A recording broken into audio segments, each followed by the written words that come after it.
So I'm just going to very quickly introduce the session. I'm very sorry for the long delay. We'll try to catch up.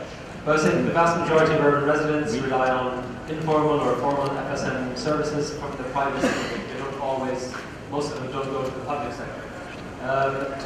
Today our presenters will be talking about how they're supporting the private sector and establishing businesses in fecal sludge management, and how they're creating partnerships with the public sector, with sanitation authorities to better deliver these services.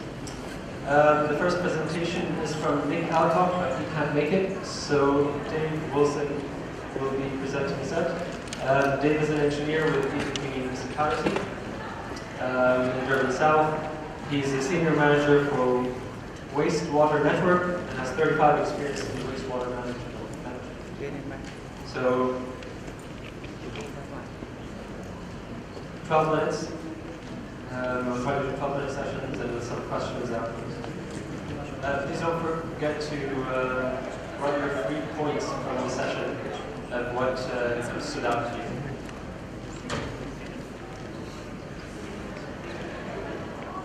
Okay. Good morning. Unfortunately, I had the lucky job of actually presenting Hector was very sick. I'm trying to get down, couldn't make it, went back up here. My name is Dave Wilson. I'm with the Security, as George told us. We're entering into a urine diversion removal process, which I'm going to talk about in a business partnership.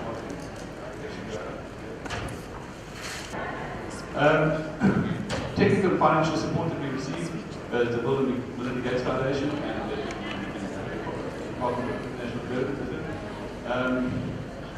City partnerships for urban sanitation services delivery. We had 2 phases. Phase 1 was the planning, which was completed. We went into phase 2. We were granted to phase 2, and that is now starting to roll out.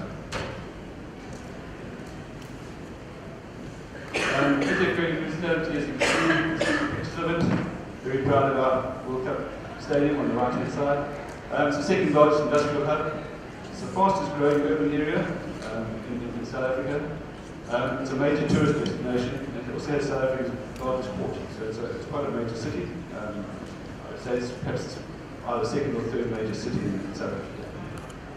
The population of Ethekwini is about 2.7 million. The urban population is 2 million, and the rural population is 1.7 million. There's 27 treatment works. In addition to that, we have about 8,000 kilometers of sewer networks, sewer networks, about 600 kilometers of trunk sewers, and we have about 290 sewage pump stations. So it's a fairly large city. There are over 80,000 new leaf toilets installed for the rural areas, and the Ethekwini Council made a decision at the end of last year that we would empty all UD toilets free of charge every 2 years. And we'd have to provide a safe and economic way. Problem statement was that the fecal degradation and pathogen die-off is not what we thought it would be. We always thought that it would die off in 1 or 2 years. It was buried in the ground. We have found that it is not dying off, and sometimes even as far as 13 years later, there's still evidence of the scarring in the soil around it.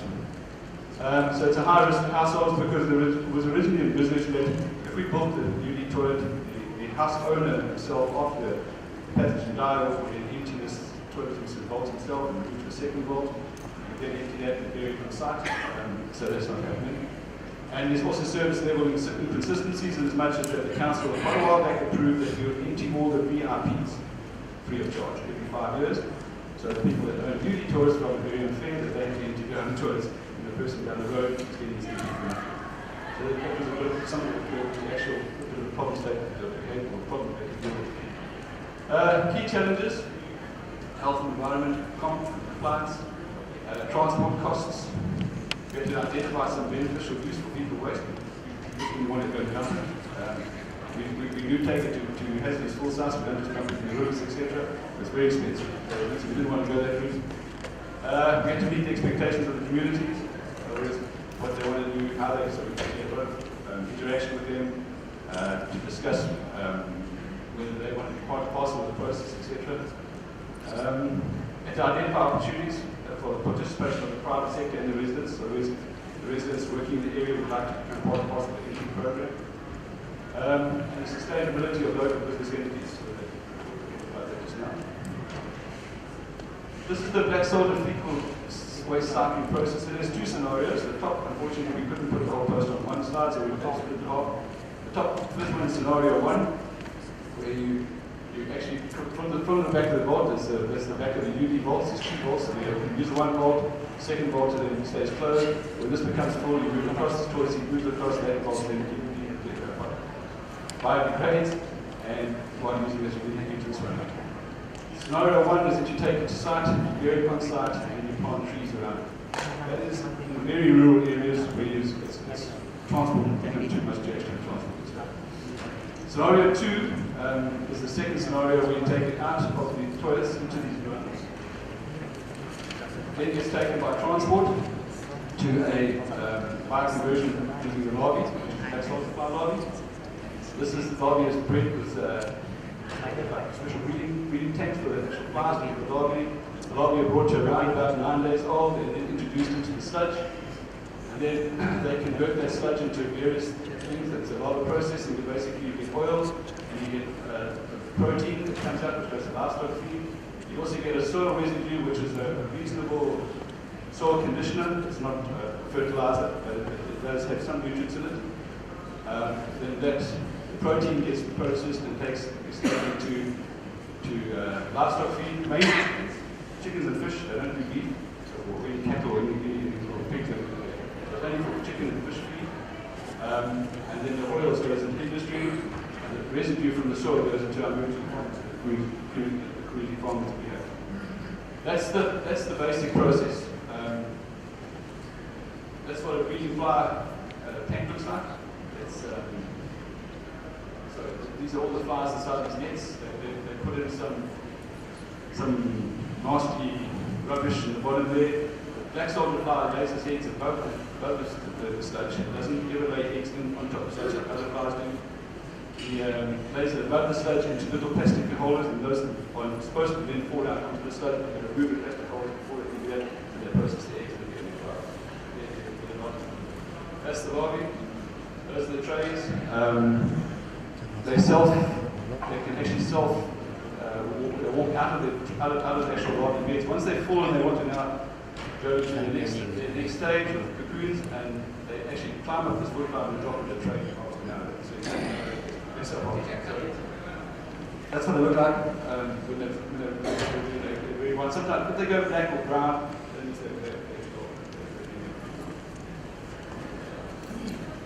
okay, the phase one activities that we did with the EGF processing program was we did an institutional analysis, see whether integrating was right to do the process, capable of actually handling a project like this. We looked at the environmental health and supply safety, health and safety. Concept testing, would it work, can it work? We did a business model for UD waste removal, so the business model for processing of the waste. We did procurement and contract options we could do, what waste contract to come up with. Policy development, policy about the whole process, and also contract support framework. So we went with our minor contractors. The business modeling for the UD sludge removal part of it, we went, which was modeling was exercise. Modeling exercise to estimate cost for scenarios 1 and 2. So scenarios, one to bury on site, the second one to take it to the process plant. We did assumptions. We assumed the number of UD toilets. Although we think we know how many out there, it's not quite what we think. I think we'll get more of an understanding after we've done this empty process for the first time, and we'll have a more better idea what numbers are out there. Sludge volumes in the 53 in the UD toilet vary between 0.6 and 0.8 cubic meters. That's on average. So we assumed that. We assumed labour requirements and costs. We did some trials on site. We actually went down there, we emptied some toilets, checked out what we took, and did some cost estimates. Travel and transportation requirements. We looked at how far we'd have to travel. We did service. We had some assistance from a few people. One of us is sitting in the audience here that helped us with some of that stuff. Supervision and overheads, what that would cost us. and the cost associated with disposal of variable contents like all processing. That was what we did for our project.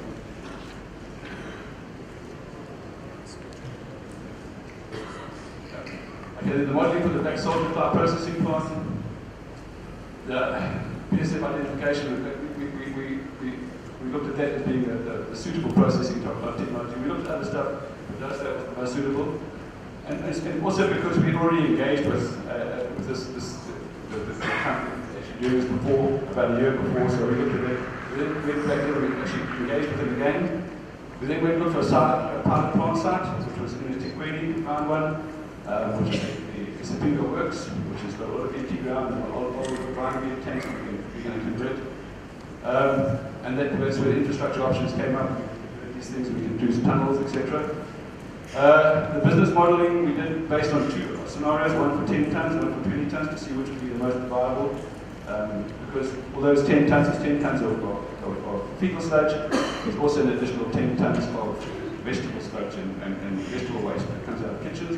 You have to mix the two together. You can't just do fecal sludge, otherwise you don't actually get your larvae doesn't grow fast enough. So you have to put in the sugars, etc., from vegetable waste.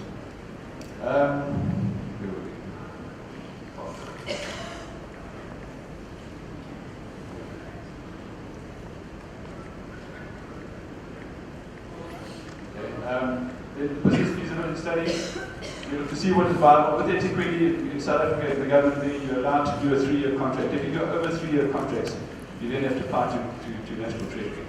They don't allow you to go over 3 years, so we have to look at the options whether 3 or 5 years is better. We've come up with the option that the 5 years is a better scenario. It's, you can invest more money into it. The specialists that came in, they happy to do 5 years, because then they can put some of their funding into it as well, and it gives them time for return on funds, return on investment. Alright, let's go through quickly. Select procurement options.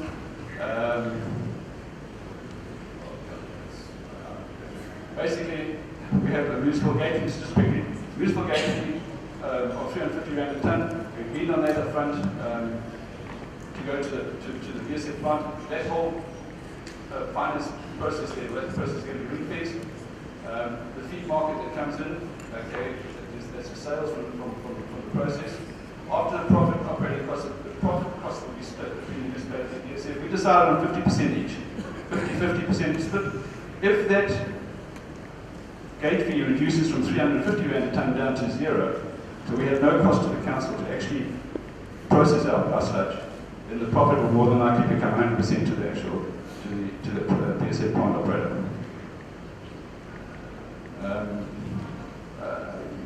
You say it's done. That's all. Thank you.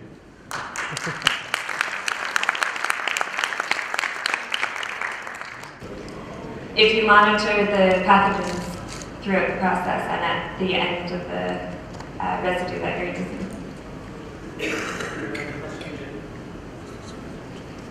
Challenging to identify opportunities for the private sector. I was wondering if you also had maybe challenges in involving the municipality, the local government in this.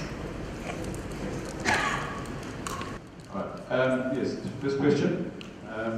Yes, we've done extensive tests have been done by the University of Stellenbosch, by a private laboratory in Cape Town, and also the University of KwaZulu-Natal involved.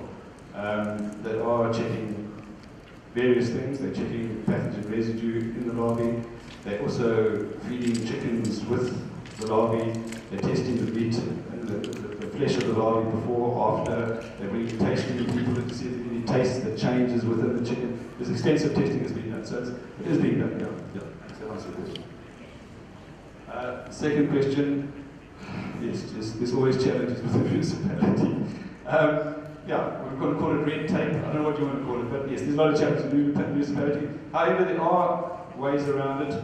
There are what we would call in South Africa a Section 36 process, which means that you don't have to go through the normal routes to procure contractors and put out various work. However, it is a process that you have to go through. It does have to be approved by a committee. It does have to be approved by municipal management. etc., and it's got to go through council. So we have to go through it anyhow, but we can cut short all the tender documents and tendering because we want to go for a specific process. That's about the only challenge that we do have within the municipality. Anthony Kilbride, Haiti. Thank you very much for the presentation. I was actually lucky enough to visit some of the UDTs in Esquini back in 2012, and I was accompanied by your colleague Terry Garnton. It was very interesting. I was very impressed by the UDTs. They were very nice design. I can remember especially the ventilation pipe with a little hat to stop the rain falling in. I can remember there was a nice slope to facilitate the removal of the waste and emptying. But after this big operation that you had to empty, I was wondering what are the findings and what are the changes and modifications that you've made to your design based on this big operation experience. Is that clear? That's good. Yeah, we are only starting to empty now. Okay, so it was only approved at the end of last year. When I get back, we will then be putting the contract out to actually start emptying. So we haven't started emptying. We've done trials. The changes to the UD toilet are pretty cosmetic. The backsliding gates were a bit flimsy and those started to break off. So we've come up with a new model for that. We fix it permanently because we're going to be emptying and not the homeowner. So we didn't want to make it easy for him. Before we wanted to make it easy so you could slide it open and close. Now we're going to fix it so no one can get access to that. So the cosmetic things are changing. Because we are emptying it now, it's going to be a 2-year cycle. It's not going to be any more the case of that they use sand to put on top of the fecal sludge. They just simply use the tank and we will empty it every 2 years. So really, that's the only change at all. We've changed the door slightly because the hinges went wrong, but it's just cosmetic stuff. The basic function of the unit toilet remains exactly the same. Thank you very much, Dave. Sorry, if you have any questions, please talk to Dave maybe afterwards. Thank you very much. Go on to the next presentation from Peter Hawkins. Peter is a WSP team lead in Mozambique. He's a member of the also WSP urban sanitation team and almost 40 years of experience in the business. He first started looking at emptying in the 1970s. It's a few decades ago. Yeah, in fact, I was hoping that my colleague Odette Mashuko would be able to present this, but for measures beyond my control, she wasn't able to come. But we've been working on this together. So, certainly in Maputo, as in so many other cities, fecal sludge management is a major challenge. We have less than 10% on sewerage, which is very typical in Africa. And also, as we heard earlier, it's the informal sector which basically looks after this. The city council has, I think, one vacuum tanker which is very old and operates occasionally, and usually with schools and clinics and so on. We were approached about 3 or 4 years ago by the Association of Micro Enterprises which are providing solid waste collection services in the peri-urban parts of Maputo. And they weren't getting enough money for that, they were looking for other opportunities, and we said, well, how about sludge? And they said, okay, let's give it a go. And in the sort of slow way that the World Bank works, we eventually managed to mobilize some funds. And since about April, we've been working with about 8 of these micro-operators in one of the municipal districts to look at different models for providing fecal sludge management services in the peri-urban communities. Because up till now, typically this has been done by the informal sector, very unhygienic manual emptying methods with buckets and feces either being, the sludge either being buried or dumped into ditches and even open land. Just to give you an idea what the setup is in Maputo, you can see that a little more than half of the systems are water-based, and then we have some improved latrines and some other unimproved latrines. The study area is one of the kind of inner-city slum districts, but actually the setup is pretty similar there. There's a bit more in terms of the water-based systems because these are well-established communities, they've been investing over the years, and there's also a slightly greater amount of very poor quality traditional latrines because these are basically poor people and some of them can't afford to make decent facilities. We also looked at the intervals for emptying over the city, and as you can see, it's somewhere between, say, 1 and 5 years, maybe 2 to 3 years is the average. Just to give us an idea of what the demand might be. As I say, the pilot contains 3 elements, as well as looking at fecal sludge management. We're also looking at improving toilets, particularly in some of the low-cost rental housing, and also monitoring, because quite honestly we don't know what's going on. It's one of the 7 municipal districts that make up Maputo. It's totally unplanned and has about 140,000 people living there. So we were looking at ways of developing viable businesses to do fecal sludge management in a more hygienic manner. So we working with the Operators Association, they decided sort of amongst themselves competitively who could sort of make the best pitch for doing this. And then we've been working with them, training them up, providing some sort of basic equipment to get them going, and doing a bit of hand-holding.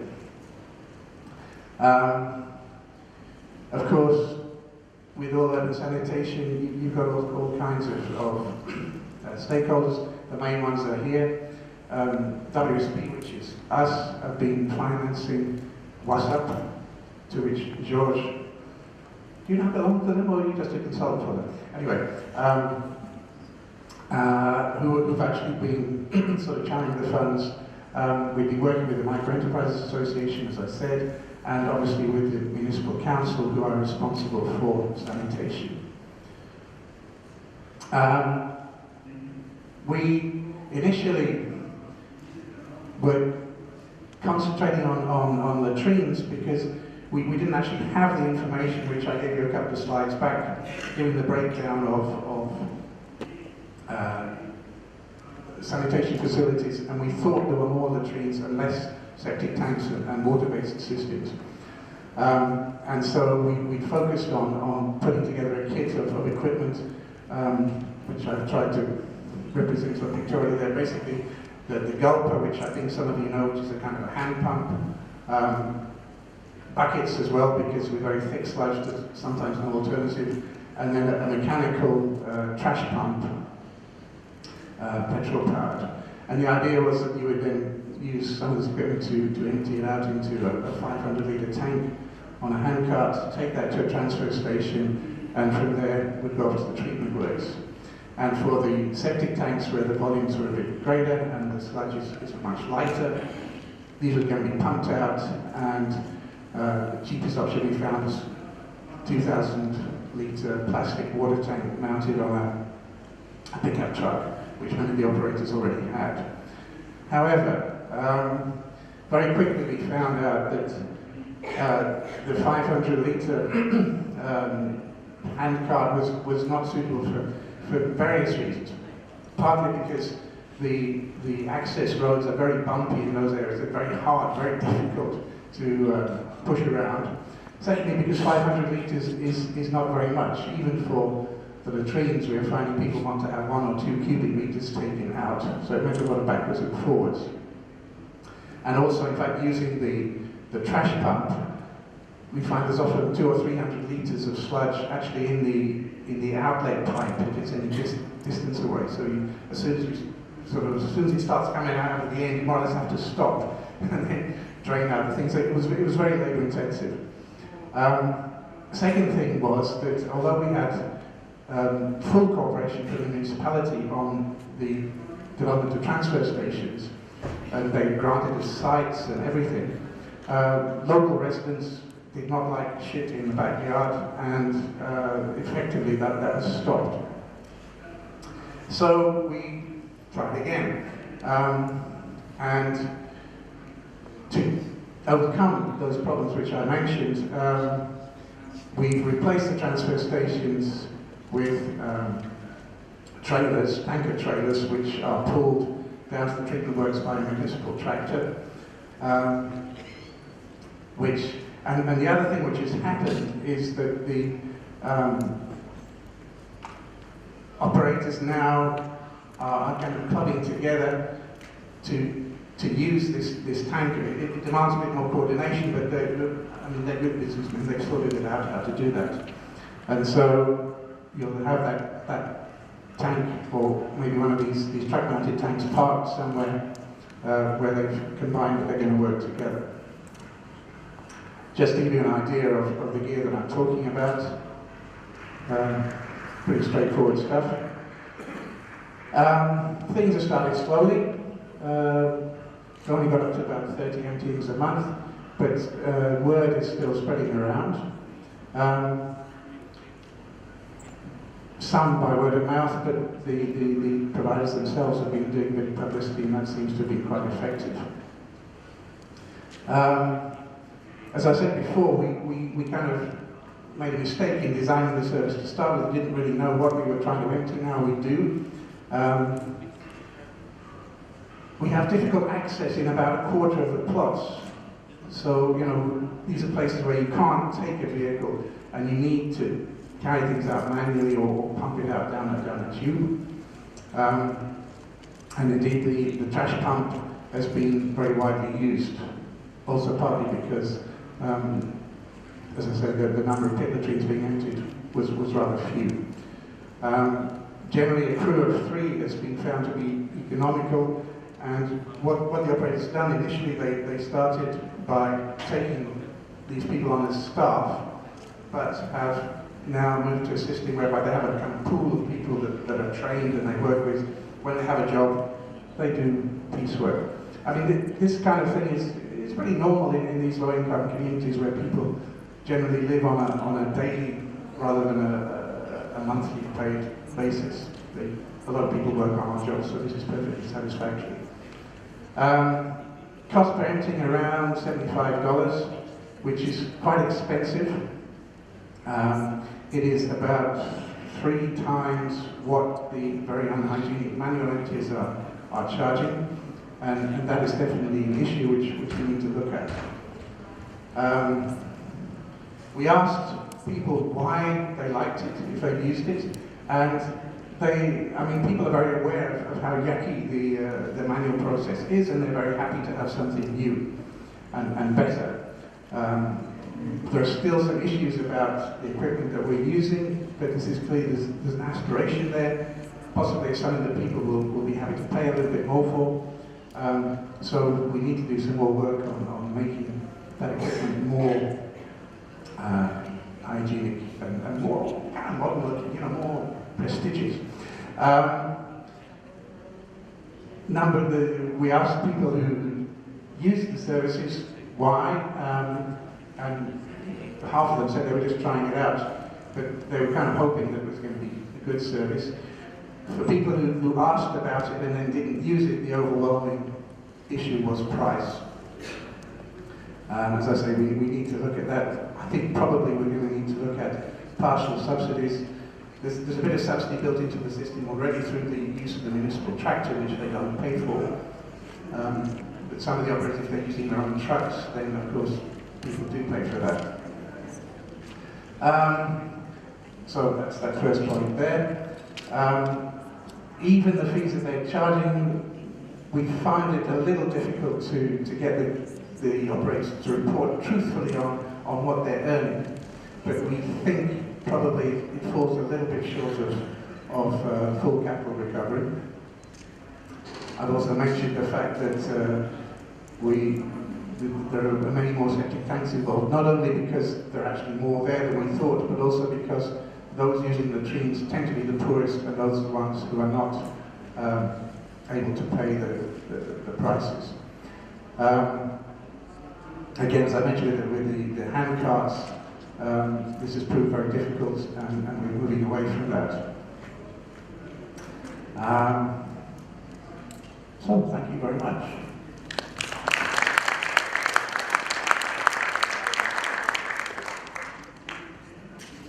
Thank you very much for a nice presentation, Peter. So, my name is Artushai. I'm working for USO Bangladesh. So, I saw in your presentation that in a sludge management chain, there is a huge challenge on disposal and treatment. But in addition, as you mentioned, where these poor slum people, they're using the traditional toilets and the pit latrines. So the challenge is, I think there is huge challenge in collection because a lot of solid waste and papers in the septic tank or in the pit latrine. So what is your the best solution for the collection of this sludge? And what is your recommendation? Because we are facing the same challenge in slum areas. Thank you very much for the presentation. My question has to do with the tanker which replaces the transfer station. You said the operators jointly manage the tanker operation. I'm not quite clear what exactly you mean by that. And then the procurement of the tanker, is it by or is financed through the project? And then also the study area. What is the size of the study area in relation to the entire city of Maputo? Thank you. Thank you for your good presentation. As I understood it, that you were covering about 140,000 population. And you also mentioned that 90% of the toilets are on-site. So one confusion I have that whether you first went for a business plan and what was your investment cost? Thank you. Okay, thank you very much. The gentleman here is talking about solid waste in the sludge. Yeah, I agree. It's a huge issue, and if we can keep the solid waste out of the sludge, it just makes everything so much easier and cheaper. We are, to some extent, blessed in Maputo in that the population generally are washers rather than wipers. So at least we're not having toilet paper and things going in. Which in other places, I remember in Botswana, for instance, doing pit emptying there, you often find a kind of a mat of consolidated paper over the sludge, which is a real pain to deal with.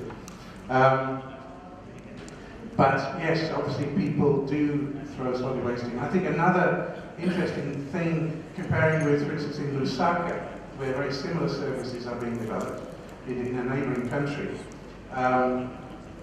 there's a lot more solid waste there, and I think partly that's to do with the fact that we have quite a good peri-urban solid waste collection system being operated by these same people.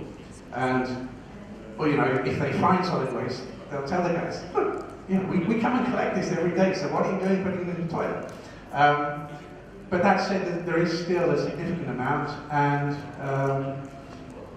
you know, at the beginning we devised various kind of hooks and rakes and things for fishing it out, and then you have to kind of bag it up and put it into the solid waste stream, basically. It's a bit mucky and a bit messy. I think, I mean, I'm interested in, for instance, what they've been doing in eThekwini, in Durban in South Africa, where they've decided to move towards pore flush water seal units precisely to avoid the ingress of solid waste. And in Bangladesh, where pore flush is more or less the norm, I would definitely move in that direction. I hope that addresses your question. Tony,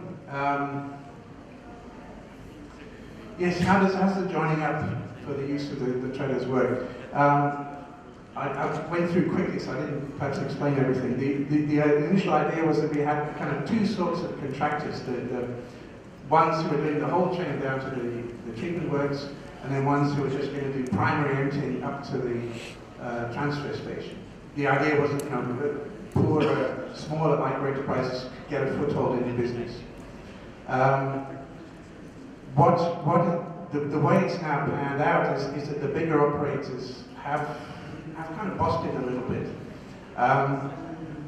and what is done is that they team up with the smaller operators, And you have these sort of transient joint ventures over 1 or 2 jobs that are formed. So it's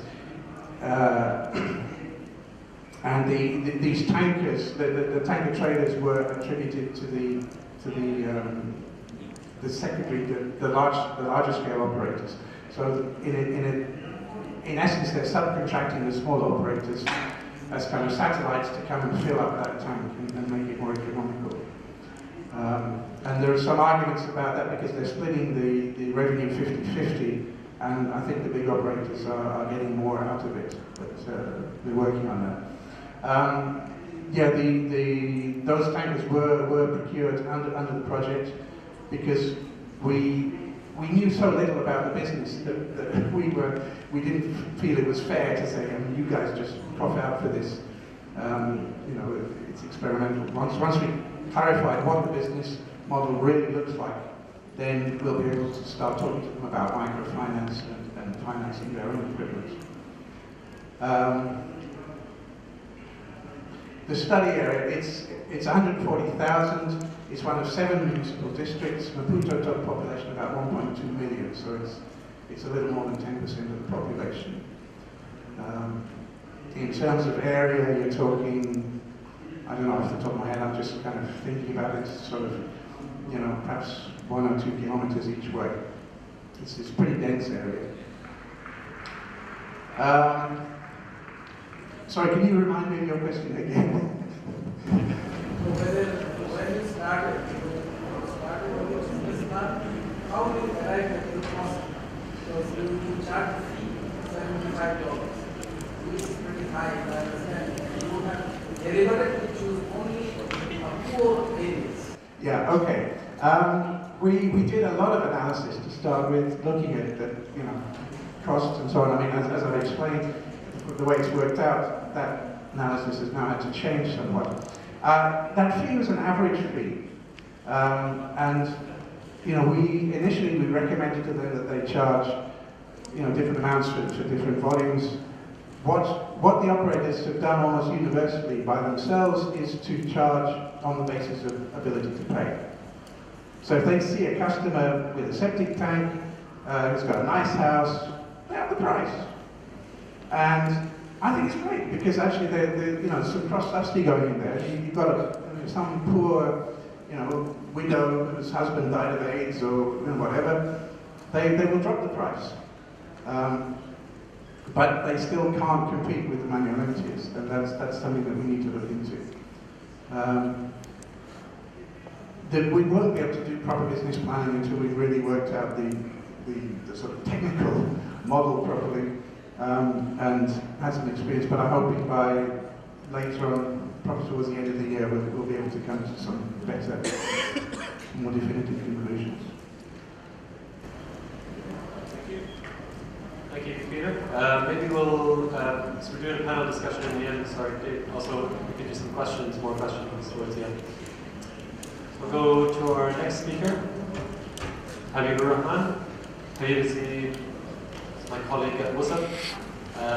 He's a deputy program engineer at WUSUP Bangladesh, and he has 14 years of experience in the wash sector.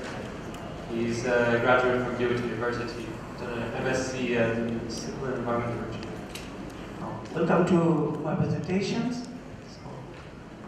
In the presentations, I will just detail out our learnings from ongoing efforts to scale out the support, scale out of FSM enterprises in Dhaka. In the next slide, I will detail out the points that mentioned in this slide, that is the present situation in Dhaka and the present partnership between DWASA, which is a service providing utility under the Ministry of Local Government Division, and the private sector. So in the Dhaka, actually, the 20% of household and the institutions are currently connected with DWASA's sewage network, and the remaining 80% of total population fully depend on on-site sanitation, where the mostly pit latrines and septic tank are manually emptied by local sweeper, so non-formal service provider, with posing significant health threats, both public and the service provider themselves. Septic tank and pit ventine are connected to stormwater drains and surface water bodies. So, in fact, the DWASA, Dhaka Water Supply and Sewerage Authority, they controls sewer network and the street drains, and while the DCC, Dhaka City Corporation, they are responsible for lane drains and solid waste. So under these circumstances, actually the FSM falls nowhere or in between or somewhere in between. So to fill up the gaps, NGOs especially, they are implemented some FSM intervention and with non-commercial basis, and they are facing to challenge the scale up of safe FSM services in Dhaka.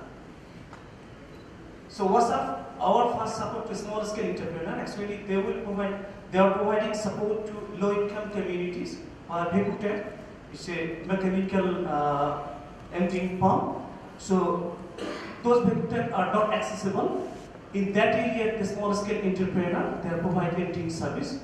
So pit emptying equipment like the culvert, diaphragm pump and mud pumps were designed and tested, and then the entrepreneurs, they received the training in pit emptying service, and as well they also get training on the business management, including record keeping.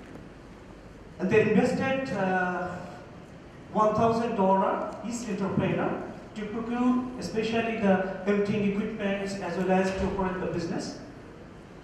As of December 2014, 1,067 meter cube slabs, the entrepreneur, smallest entrepreneur emptied, covering 20,440 LIC people. Transfer station, it was just constructed. So the purpose of transfer station is to aggregate and dewater of slabs and partially treatment and temporarily holding the slab.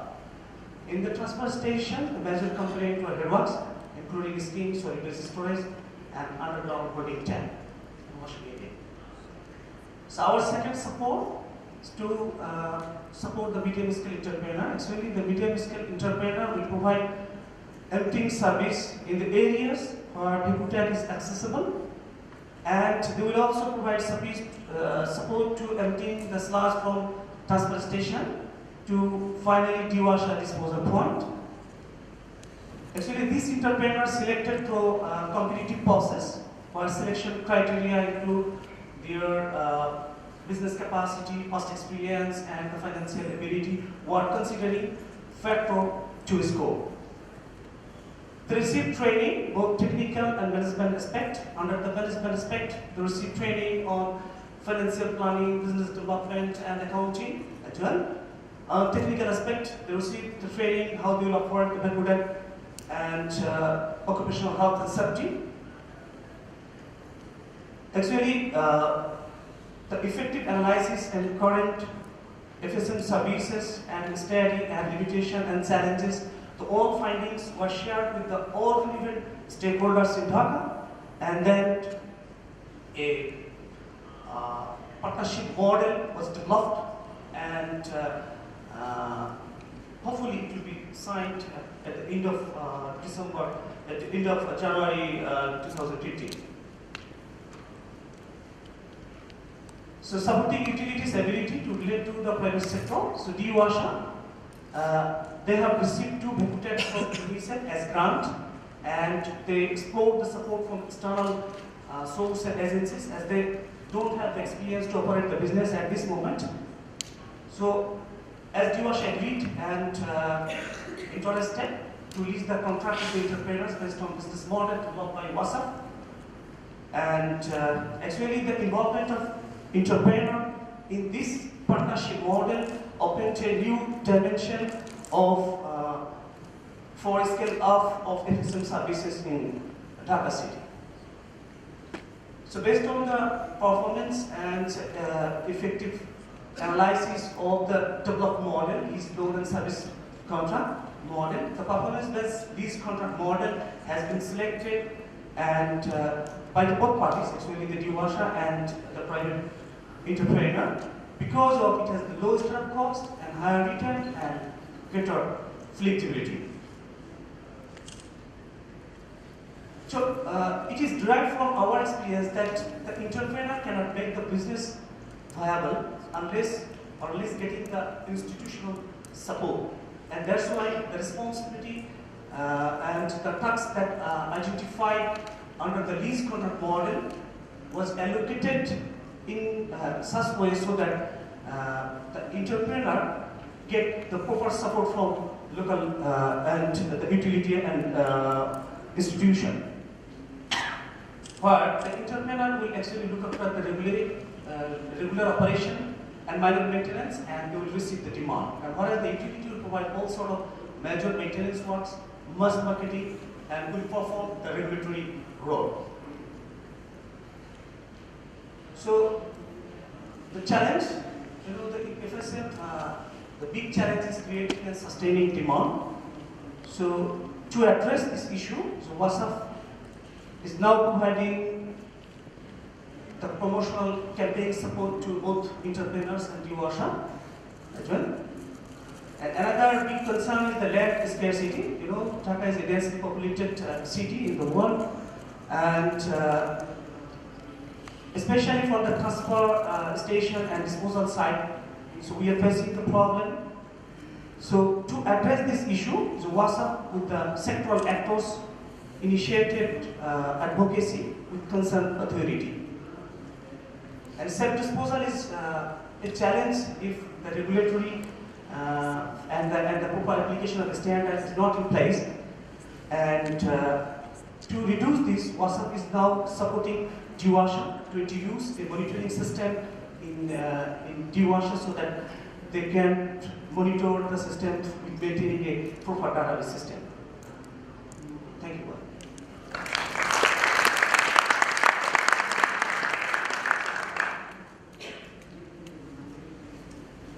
Great, thank you very much, Kareem.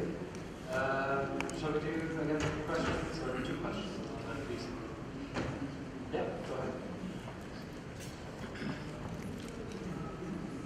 I'm Vijender from AIT. My question is about the mass marketing that you talked about. Whom are you actually targeting? Are you targeting the householders via mass marketing, or are you targeting the entrepreneurs? I mean, just can you clarify on this? Because you also mentioned some advocacy for the government. So can you just identify on the target audience in your mass marketing campaign? Thank you.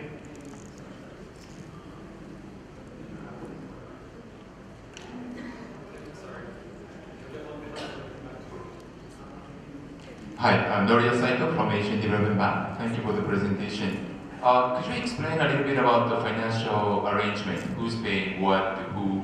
Because entrepreneurs may need to make businesses, so I'm not sure how they are collecting the revenues.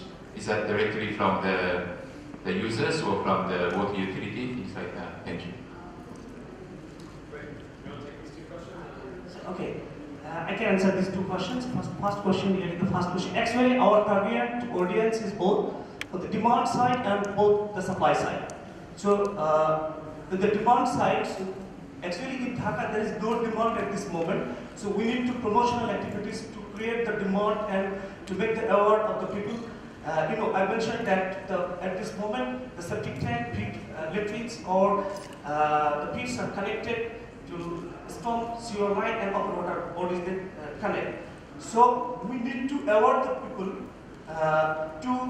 to stop this type of practice, as well as they don't think that they need to empty the sludge, though we have the regulation that every 6 months to 1 year they need to empty the sludge, but they don't do this. So we are doing in demand side to create demand as well as promotion. And in supply side, we are also advocating the local authority and the concerned authority to provide the service and to make them accountable towards the proper service. Thank you. And the second question, so yeah. So actually, we are supporting the two. Actually, we categorize the Dhaka areas in two parts. One is the low-income areas, and another one is better off areas. In case of low-income areas, there is no wide road, so Vectotech is not accessible in that areas. So our small scale entrepreneur, they are providing e-tenting service in the low income areas. So they are actually getting fees, just negotiate with the customer before emptying, and then they get the fees. But in case of medium scale entrepreneur, so they will provide the payback service, not yet started.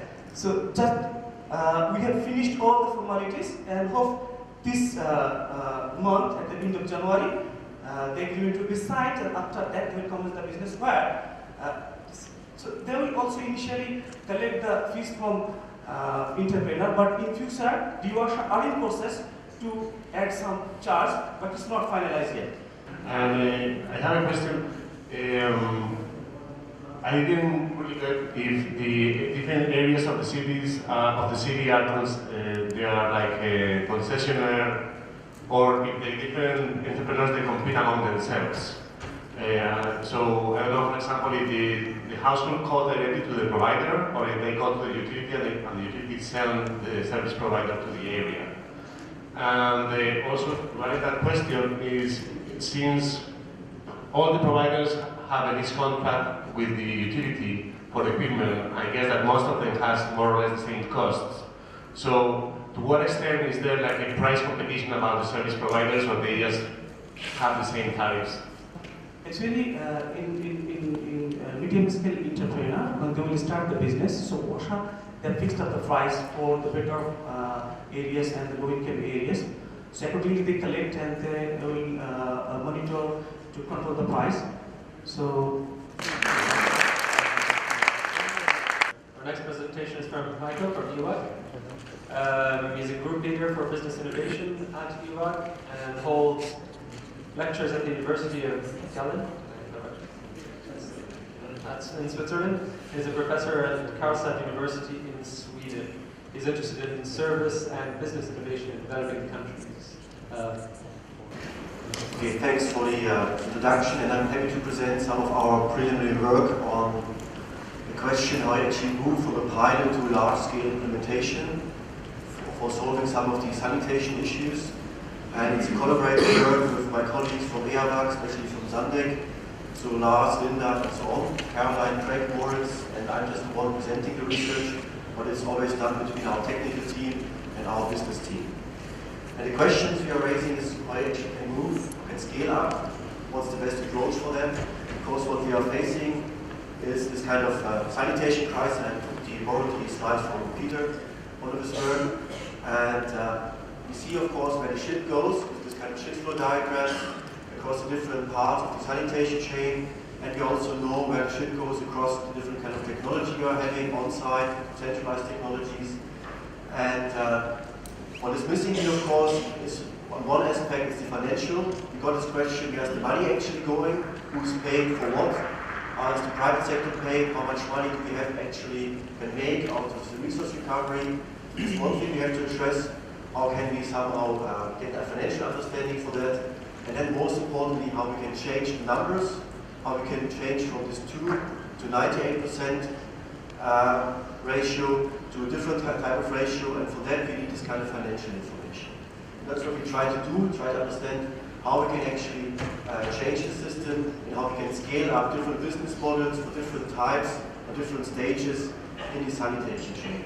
For example, by moving more towards safe emptied, by replacing some of the unsafe emptying, by installing treatment technologies, and so on, and by moving from a pilot to a large-scale implementation.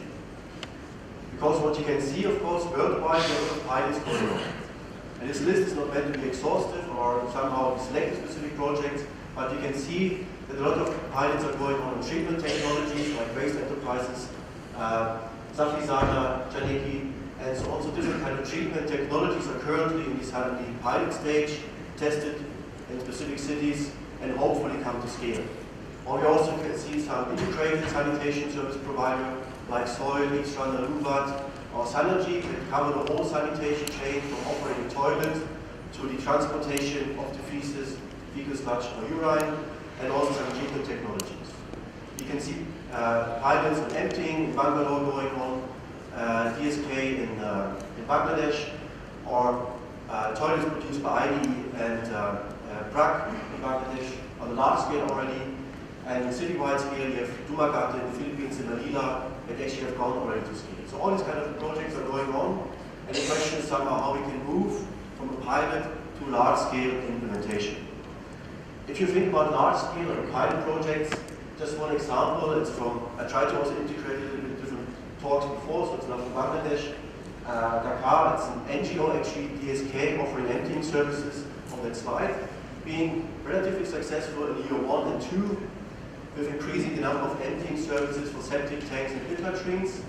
But what you can see in year 3 and 4, despite the fee structure that more or less is able to cover the costs, it's not able to continue the scaling process. So it's not moving towards an higher impact.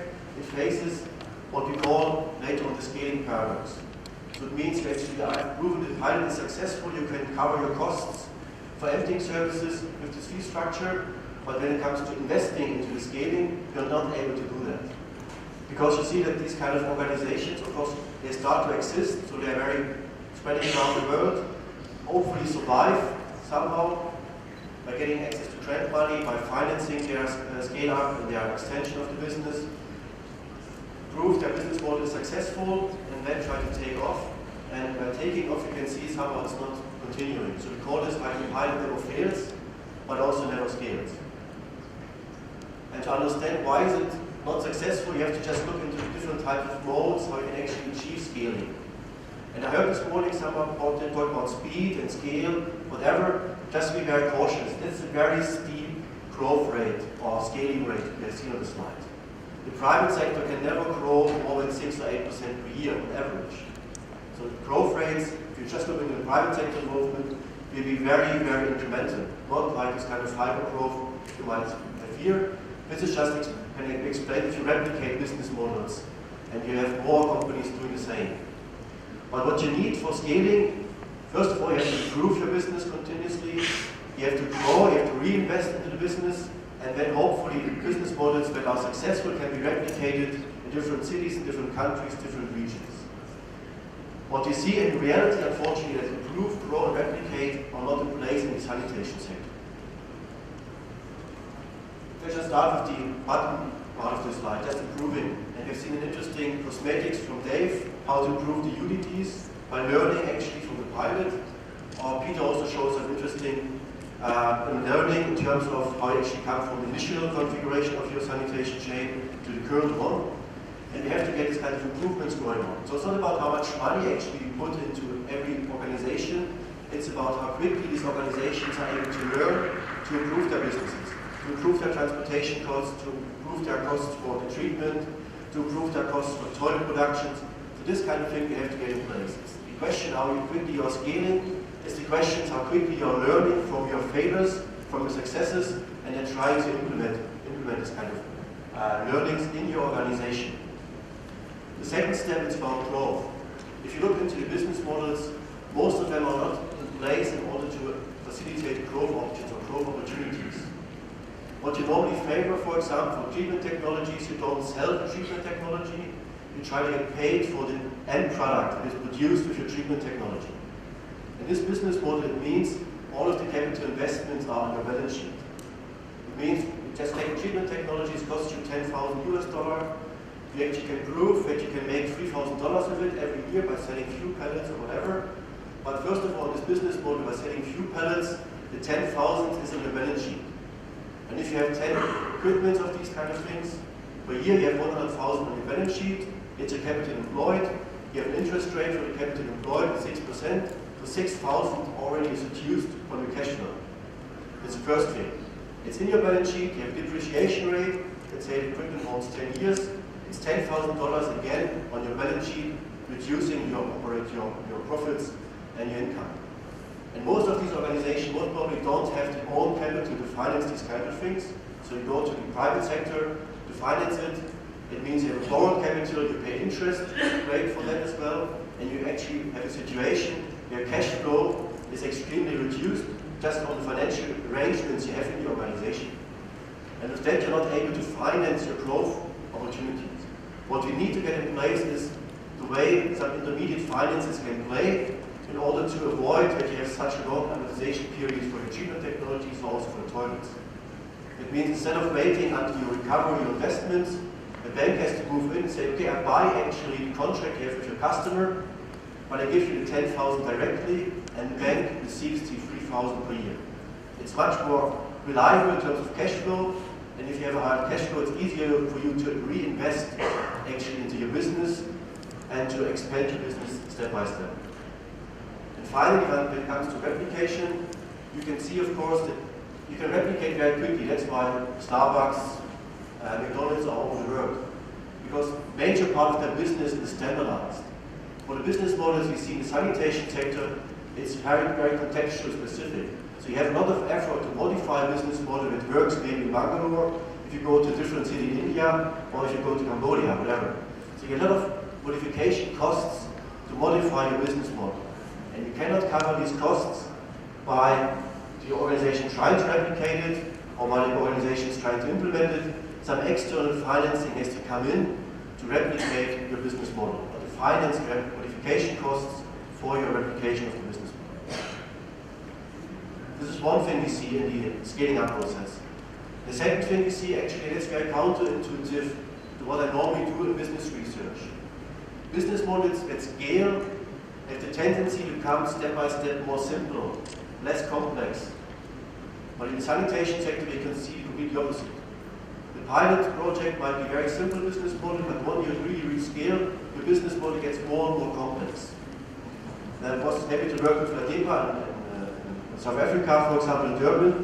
What they put in complexity in the second stage, for example, is going to a leasing arrangement for the equipment, by setting up a different kind of incentive structure, not getting paid per emptied VIP, but getting paid per cubic meter or ton now reduced. So the complexity of the business model actually increases. If you have a more complex business model, it's more difficult for you to manage it and to learn about these kind of things. But this has to be happening, because the sanitation sector is something that you can actually solve with a very simple business model. And the complexity increases about the value proposition, what the value actually you're creating for your customers, about the value capturing, and also about the value creation. This means, just continue, and what you can see, you actually increase complexity across these three dimensions: value proposition, value capture, and value creation.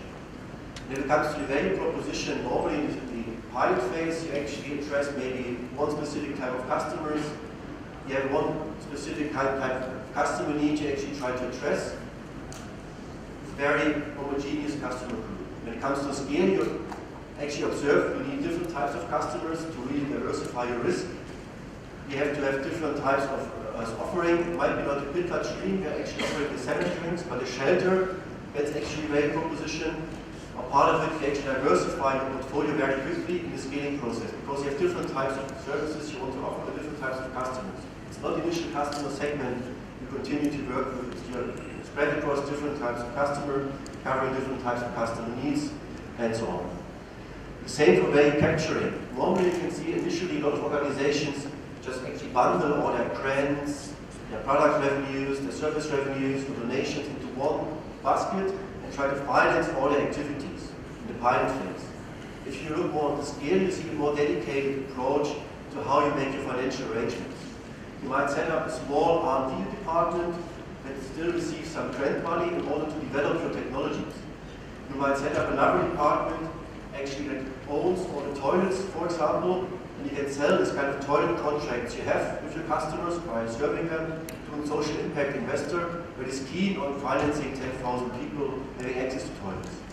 You might consider the part of the treatment technology, different types of the business. So the financial flow gets very easily very complicated if you scale, because you want to have the right income, the right cost structures to get in place for having this kind of complex business model. And finally, also the value creation, you can see that normally you cannot finance the sales process when it comes to the pilot to larger scale. The pilot, a lot of organizations rely on salespeople, on sales channels. But if you have 800, 8,000, 80,000 toilets, your manufacturing cost decreases, but not your sales costs, unfortunately. Sales costs remain the same, because you still need the same number of people to sell a toilet. You can only reduce it by including your customers being part of your sales process. So try to incentivize your customers to recommend your product and give them credit for that in order to avoid your sales costs being constantly on your profit margins. That's something what you can see. And with this, I hopefully got some lessons learned out of that in order to avoid the scaling paradox. Thanks.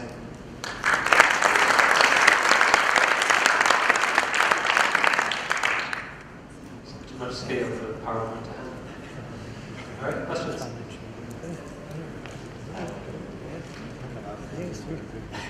Okay, I will speak up. My name is Michael Quinton. We take shit compared to one of these presentations. I would have loved to hear your presentation 6 years ago when we started our exercise, going through upscaling. And yes, every word is true, what you're saying, and we really have to reinvest. But the two main issues what we were looking at is when you produce a new high-quality product from sewage sludge, biosolids, whatever you name it, you need a market. It's easy to produce and put on a fire, but you need to create a market. And this is a tipping point. If you have no market, if you upscale, all of a sudden transport is a killer.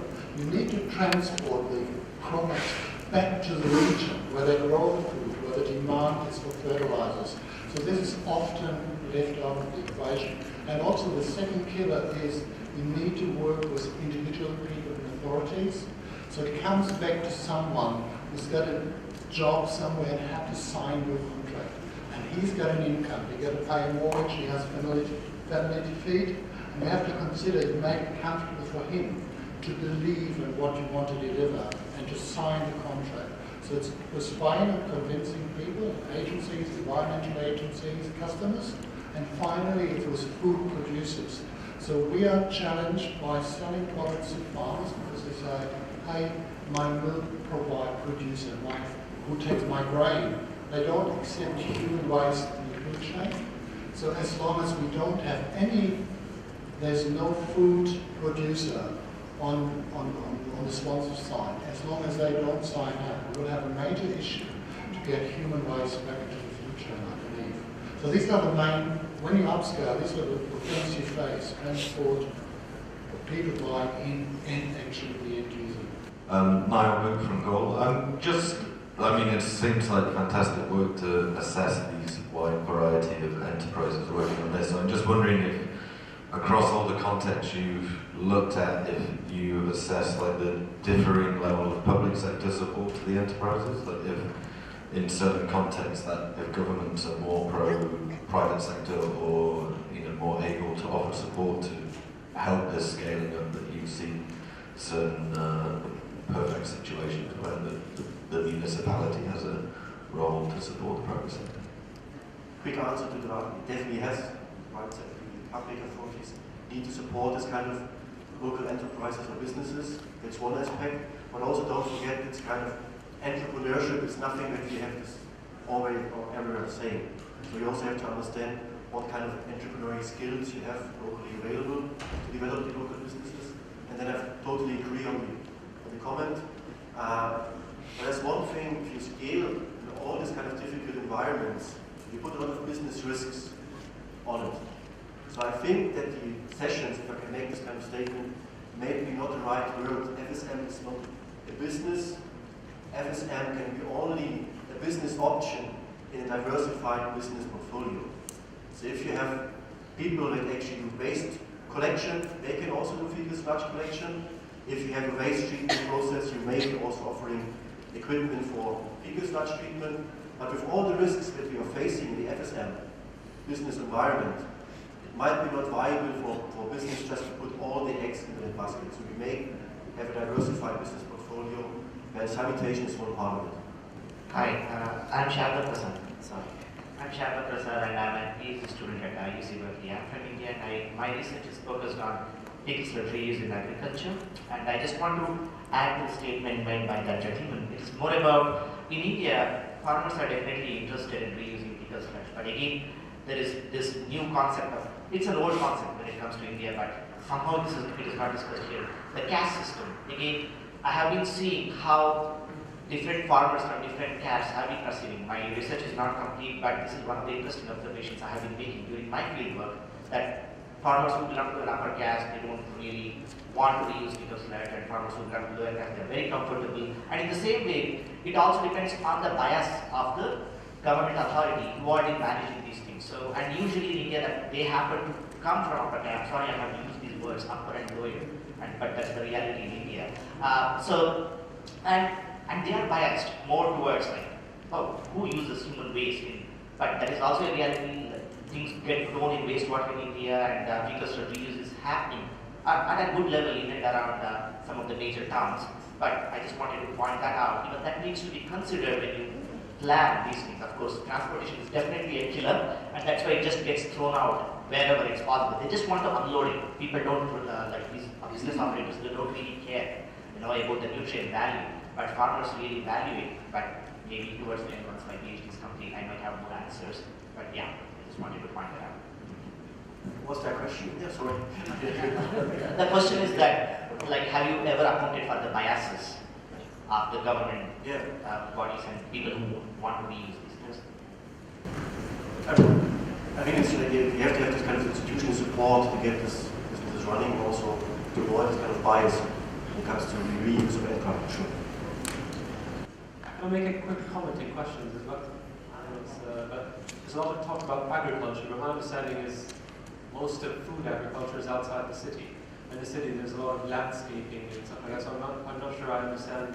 If someone can, the work we're doing in the SACA, I don't know, that's a question for anyone. When we did our analysis, kind of figure out who would buy the products. Most of the people who are landscapers, or in the city who does a lot of landscaping. So maybe it's not similar in other areas. I just don't. I'd like to point out a couple of things. It's very context specific, but I mean, there seems to be some assumption that we use this for fertilizer or soil conditioner, but solid fuel is a very viable option in many circumstances, not in all. But obviously it's a product which has a demand right on your doorstep where you're producing the stuff in a city. And it also has good ecological value as it very often would replace charcoal. Something else occurred to me, but I've forgotten. Does it work if you can project your voice? Go ahead. Joe says no voice. Do we have a mic? Oh yeah. You can ask a question or not. Oh, that's better. Yes, my question is directed to the previous speaker who referred to the challenges when it comes to scalability of the businesses.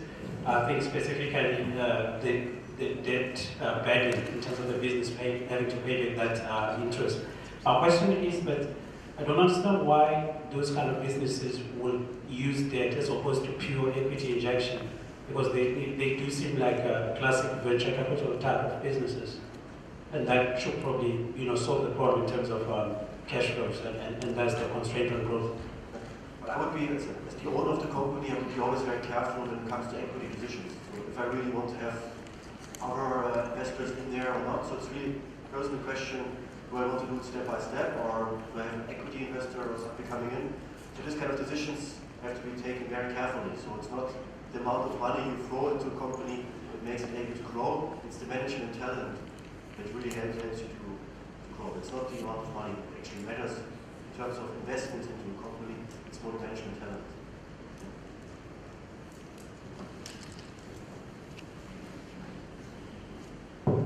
Hi, thank you. I'd like to ask my question to everyone, and there's two parts to it. The first is, everybody's been talking about using the informal sector. What if there's no informal sector? And also then moving on to that, how do you plan your work? So in piloting, it's very easy to say we'll work in this village and we'll cover this area and we'll do 40 households over a month. But when you move to scale, how do you manage the workloads? Do you do it on a call down system where a household calls you to come and do the work? Or if you get your contracts, even if you get a contract over a large area, like every 2 years in Esquini, you're emptying toilets. How do you manage it? Do you start from one side and move across to the other? Oh, sorry, I'm Esther. I work for Oxfam in the Philippines, where there isn't much of an informal sector around pit emptying, which is why I'm asking the question. Yeah, when it comes to call-out versus a sweeping action, call-out's very expensive because you can get a call-out miles away over here and another call-out over here. So it's better to have a program of work where you actually start from one end. We found that we entered 35,000 pit latrines in 3 years, and we started from one end and we swept through the city, and we finished after 3 years, which means we then go back. In 2 years' time, we start again. This is a 5-year cycle. The next time we'll go back and we do less pit latrines, so we'll finish it in a 5-year cycle. Yeah, so as far as that goes, it's much better. We never ever had a problem with informal stuff because wherever you've got pit latrines, you've got informal people, and generally a lot of people without work, etc., are looking for work, and that's why you enter into the informal settlements and use informal people within the formal settlement for your labour, etc., etc. So that's what I'm commenting.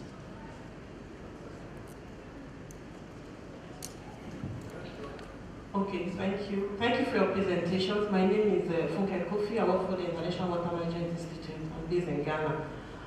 When I was coming for this session, I was actually looking forward to also experiences in the reuse sector. So I want to know, since you talked about FSM business, what about the reuse business? Do you have some experiences that you can share with us?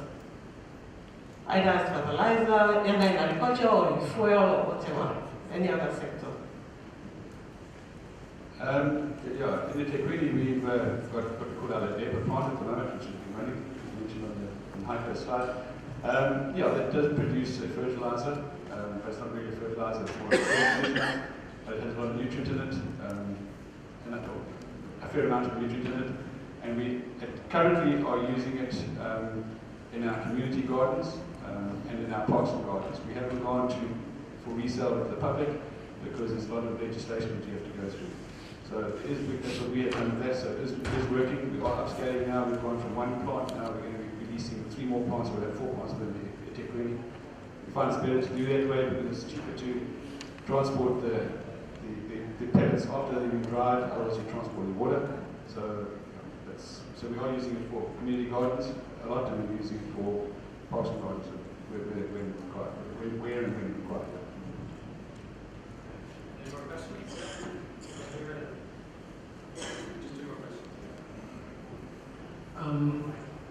Thank you. My name is Dibalok. I come from PSK. Just one comment, one live comment, and then one question or observation. Actually, in Dhaka, we have more than 3 million cubic meters of fecal sludge produced every day. And whereas, as our organization is concerned, we are able to manage 5,000 cubic meter of fecal sludge per year. So why market is not responding? And whether I like your presentation, but whether you will agree that there are some other factors like legislations, like people's awareness, like that our environment and our public health is at danger, and people are not realizing those things. So you have maybe deliberately you have not touched those things as the first subjects, but I will appreciate any of your comments or feedbacks to this. I'm currently involved in a program in Lusaka, and it's very much uppermost in the things that we're discussing there. And I mean, it's everywhere, I think, where I've worked on fecal sludge. It's essential to have, as well as your promotion and commercial interests, also to have some regulation and some enforcement. And it is indeed a huge challenge because that enforcement is usually done by the environmental health authorities. Very often they're much more interested in enforcing regulations in restaurants and in butchers' shops and so on, where they get a nice little commission at the end. Enforcing people to use their septic tank properly is not very individually lucrative, and that can be a big factor in many cases. But we certainly shouldn't give up, and I think it just shows the kind of multifaceted nature of sanitation. You can't just look at the business itself, you have to go beyond there, and certainly I think working with the environmental health authorities is a very important part of doing it. And in where was that? in Sierra Leone, in Freetown, for instance, where they had a municipal fecal sludge management system. They were getting very frustrated by this, and what the guy in charge did was to employ a bunch of sort of proto-sanitary inspectors and dressed them up so they looked more or less the same, and kind of got them to sort of fool people, and when they needed the long arm of the law, these guys were around and then could pull in the actual legitimate health inspectors to kind of issue the fines or whatever. So there's ways of handling it, but I agree it's very important. Maybe just one, if you look historically how the businesses evolve, how sectors evolve, it's always the commercial enterprises are driving legislation. It's not putting legislation in first and then the commercial enterprises start. Historically, you can see actually the opposite. First, commercial interest, then legislation comes in and both co-evolves, but it's the commercial sector driving legislation only. Can I add really briefly to that? Really, you were saying is your biggest competition are the surface drains in Dhaka. Those are the ones managing the business. You're in the fecal sludge mostly. All of it, I think Dr. Mujibur Rahman in View once said there's about 35 meters of sludge in your receiving lake. At the bottom of the lake, which is what it was, about 35 meters of sludge resting in that bottom. So I'll just take one more in the back.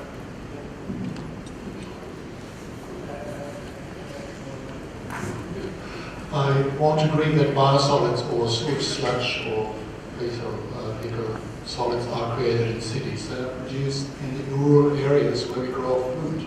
Food is our first fecal solid, and we are just concentrating it in our, transporting it to the cities, concentrating it in our bodies, and then concentrating it in any wastewater treatment plants. We have to take it back. A question, if we look at all the funds that are going into the new developing projects, looking at new technologies and really to support entrepreneurs, wouldn't it be much smarter to put the money in creating a demand, take the money out to the farmers, actually to create a demand for the product, and leave it to entrepreneurs to find the smartest technology out there to take it to the market? I mean, you won't find Starbucks to create someone demand for coffee in you. They just go where you want to drink coffee. And the same with burgers and all the others. So I think if we would take a bottom-up approach, we would agree that funds to create a demand would solve the problem itself. It's definitely one approach, and if you see, let's say, like the solar sector, we have these feed-in tariffs creating demand, how Europe is building the solar industry. I think it's one of the issues you can also definitely address, trying to create demand for the end products as one of the financial support for scaling of sanitation businesses. Can I just add to that often reuse, it can be an important source of funds, but it's not going to fund the whole business. So, you've got to look beyond that. You can't do it entirely by pull, you have to do a bit of push as well.